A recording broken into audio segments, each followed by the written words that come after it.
Hello, good morning. आजचा blog खूप interested आहे, तर बघायला विसरू नका. कारण आज आम्ही गावाला निघालेला आहे आणि बॅग वगैरे आमच्या भरपूर सगळ्या होत्या. तर प्रतीकने आधीच गाडीमध्ये नेऊन ठेवलेल्या आहे आणि ज्या काही राहिल्या होत्या त्या आता आम्ही आम्ही घेऊन रात्री चाललो. 1 वाजता निघालो आणि आज दुपारी आम्ही 1 बाहेर वाजता निघताच पोहोचलो पाऊस खूप गावात. जोरदार सुरू झालेला आहे. आणि असं तर आमच्यासोबत नेहमीच होते म्हणा, आम्ही केव्हा पण बाहेर गेलो तर पाऊस सुरू होतेच. आणि आमच्याच सोबत नाही तर सर्वांसोबतच, कारण पुणे म्हटलं की पाऊस सुरूच असतो तिथे 24 तास. आणि आमचा प्रवास खूप लांब असल्यामुळे आम्हाला पेट्रोलची टाकी आणि CNG फुल करणं गरजेचं होतं. तर आम्ही पेट्रोल पंपवर पोहोचताच आमच्या डोक्यावरून खूप मोठं विमान गेलं. तर ते विमान बघायला पण खूप छान वाटलं. त्याच्यानंतर आम्ही रस्त्याकडे निघालो आमच्या, आणि दोघेजण ते गाडी चालू राहिले आणि मी महाराणीसारखी मस्त मागे बसलेली आहे. बघा ते दोघं बिचारे शीटवर अकडून राहिले आणि मी एकटी महाराणी झोपलेली आहे मस्त शीटवरती.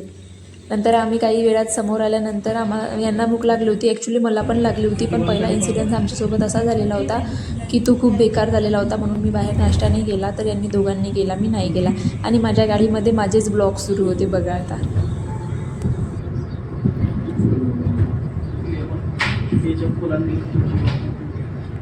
या नाही, या माझ्या जुन्या आपल्या आहे. मला दुसरी पाहिजे होती, मला दुसरी आवडलेली होती.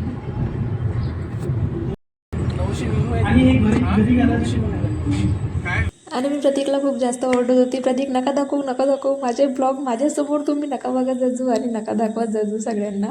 तर दादा प्रतीकला माझे ब्लॉग सॉरी प्रतीक दादाला माझे ब्लॉग दाखवत होते. आणि दादालाच नाही तर प्रतीक कोणाला पण माझे ब्लॉग दाखवते, आणि ते पण माझ्यासमोर. तर मला छान नाही वाटत यार, ते नवीन सुरुवात आहे आणि माझंच मला बघायसाठी छान नाही वाटत.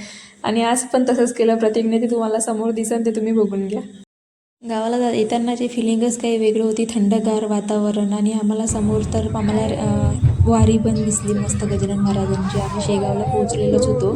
शेगावला पोहोचताच आम्हाला भरपूर सगळ्या वाऱ्या पण दिसल्या आणि वारीचं पण दर्शन झालं शेगावमध्ये आल्याबरोबर. आणि वारी तर आम्हाला दिसली, पण वारीसोबतच आम्हाला साईडला एक नदी पण दिसली खूप मोठीवाली. आणि त्याच्यानंतर आम्हाला सगळ्यात मोठी गोष्ट, जे की ते आम्ही किती महिन्यापासून पुण्याला पाहिलं नव्हत्या, त्या म्हशी. दूध पुण्याला भेटते, पण कधी म्हशी वगैरे बघितल्या नव्हत्या, कधी दिसलीच नाही आजपर्यंत म्हैस वगैरे. पण शेगावमध्ये एंटर झाल्याबरोबर म्हैस दिसली. नंतर मग आम्ही अंजनगाव सोजीला पोहोचलो. जसं अंजनगाव सोजीला पोहोचलो तर बाबा आले घ्यायला नाही आले बाबाला. मग आम्हाला काही सामान द्यायचं होतं वगैरे. मग बाबा मला भेटायला आले, बाबा मला भेटले आणि बाबा निघून गेले. मग मला माझी एक मैत्रीण पण भेटली. मग आमचं सगळं आटपल्यावर आम्ही आमच्या घरी पोहोचलो. घरी पोहोचल्याबरोबर रात्रभराचा प्रवास करून सगळे थकलेले होते. तर प्रतीक तिकडच्या रूममध्ये झोपले आणि दादा इकडे हॉलमध्ये झोपले आणि मी बघा माझ्या रूममध्ये झोपली. खरंच खतरनाकवाला थकलो होतो खूप जास्त. तर आल्यावर कोणी जेवण पण नाही केलं, काहीच नाही. तरी पण आमच्या आईने आम्हाला जबरदस्तीने नाश्ता बनवून दिला आणि नाश्ता करायला लावला. तर आम्ही नाश्ता केला आणि सगळे शांत झोपून गेलो आरामात मस्त. आणि माझे बाबा मला जेव्हा भेटायला आले होते तेव्हा माझ्या आईने माझ्या बाबाजवळ नाश्ता पाठवलेला होता. तर तो नाश्ता आम्ही गाडीमध्ये नाही गेला, तर मग आम्ही तो इकडे घेऊन आलो होतो. मग इकडे घेऊन आलो तर मग माझ्या आई म्हणत होत्या की मला आता तू नाश्त्याच्या प्लेट काढ. मग मी नाश्त्याच्या सगळ्यांसाठी प्लेट काढल्या आणि आम्ही सगळी फॅमिलीसोबत खात होतो. आणि आमच्या फॅमिलीसोबत खूप छान वाटते ना, कमेंट करून सांगा आम्ही सगळे सोबत कसे दिसतो तर फॅमिली.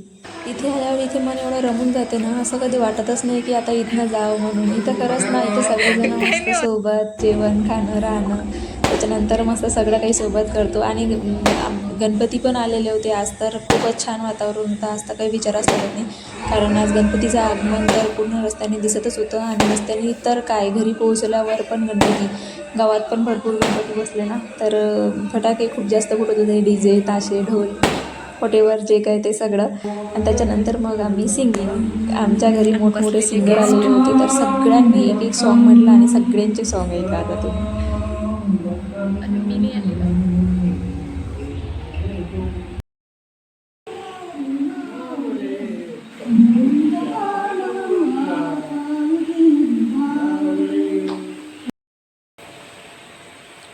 माझ्या घरी पण आली तर तेच गाडीत तर प्रत्येक ब्लॉग दाखवतच होते दादाला. पण घरी आल्यावर पण सगळेजण माझे ब्लॉग बघत होते.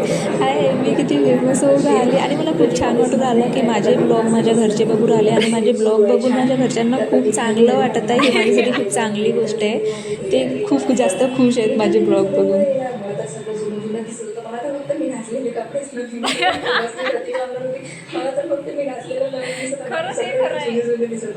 प्रत्येक माझ्यासाठी ड्रेस वगैरे बघत होते, छान चप्पल वगैरे बघत होते.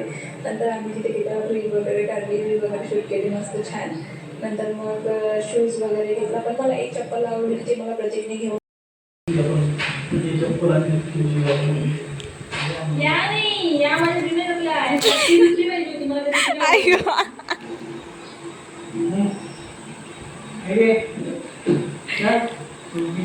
मी दुसरे आणलं. आता झालं चप्पल मागितली होती ते.